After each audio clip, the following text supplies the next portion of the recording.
滚滚和巧巧在超市。在一个阳光明媚的早晨，小熊猫滚滚和小柯基巧巧跃跃欲试地准备去超市帮家长买些日常用品。滚滚梳理了一下自己的毛发，喊道：“巧巧，今天我们去超市帮家长买些东西吧。”巧巧摇着尾巴高兴地说：“好啊，我想去超市看看有没有我的最爱零食。”两个小伙伴一起蹦蹦跳跳地朝着超市的方向走去。来到超市门口，他们迎来了五彩斑斓的陈列架和热闹的人群。滚滚看到货架上摆放着一堆水果，好奇地问：“巧巧，我们家里没有香蕉了，我们帮家长买点香蕉吧。”巧巧眨巴着大眼睛点头：“好的，我也喜欢吃香蕉，我们去挑几根吧。”两个小动物顺着水果区域走去，滚滚小心地挑选着香蕉，巧巧则在一旁兴致勃勃地观察着各式各样的水果。正在他们挑选香蕉时，一位阿姨拿着一筐蔬菜走了过来。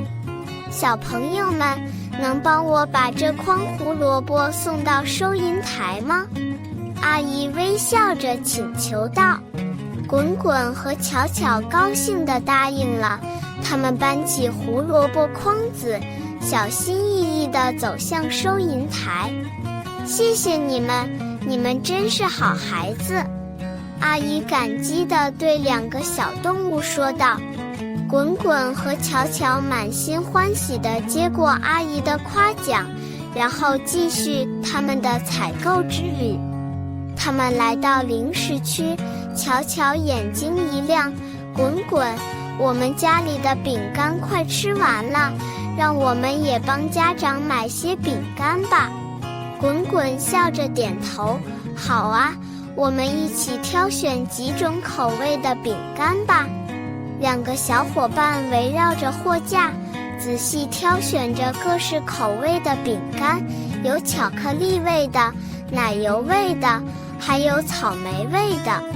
当他们把所有东西挑选好之后，滚滚拿着购物篮子，巧巧则拿着装满饼干的袋子，兴高采烈地回家了。回到家里，滚滚和巧巧把所有的东西整齐地摆放好。“家长，我们帮你们买回来了！”两个小家伙兴奋地喊道。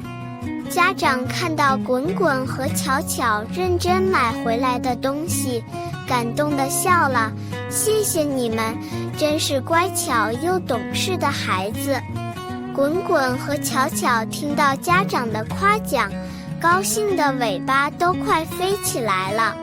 从此以后，滚滚和巧巧变得更加懂事和关心家人了。他们知道帮助家长是一件很快乐的事情，而且可以让家人感受到更多的爱和关怀。在家人的赞许和鼓励中，滚滚和巧巧一起成长，继续着幸福快乐的生活。滚滚和巧巧在面包店。当小熊猫滚滚和小柯基巧巧想起家里面包吃完了，他们决定一起去面包店买些新鲜的面包。滚滚跳跃着说道：“巧巧，我们家的早餐没有面包了，我们去面包店买些好吃的面包吧。”巧巧高兴地摇着尾巴说：“好啊，我也想吃新鲜香脆的面包。”两个小伙伴一起向着面包店的方向蹦蹦跳跳地走去。当他们来到面包店门口时，迎面而来的是阵阵诱人的面包香味。推开门，滚滚和巧巧走进店里，看到了各式各样的面包，有香甜的面包、松软的面包，还有诱人的果味面包。滚滚凑近面包柜台，仔细地打量着各种面包。他对巧巧说：“巧巧，你喜欢吃什么口味的面包呢？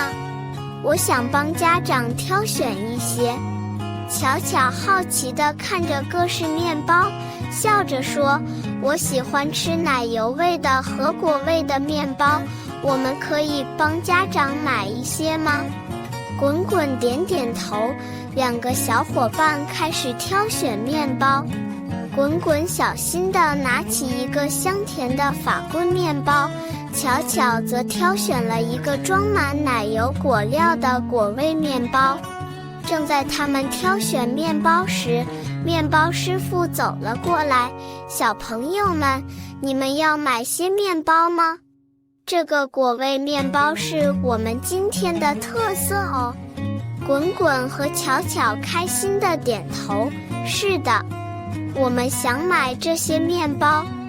面包师傅微笑着把新鲜出炉的面包装好，交给了滚滚和巧巧。两个小家伙拿着面包袋，满心欢喜地准备回家了。回到家里，滚滚和巧巧把新鲜的面包拿给了家长。家长，我们给你们买回来了。两个小家伙笑着说道。家长看到他们买回来的香喷喷的面包，开心地表扬道：“谢谢你们，真是贴心又懂事的孩子。”滚滚和巧巧听到家长的夸奖，开心地笑了。他们知道，虽然只是一些面包，但这份用心和关爱却温暖着家人的心房。在家人的喜爱和感激中，滚滚和巧巧一起享受着美味的面包，享受着温馨幸福的家庭时光。从此以后，他们更加懂得了帮助家人的重要性，也更加珍惜与家人在一起的每一刻。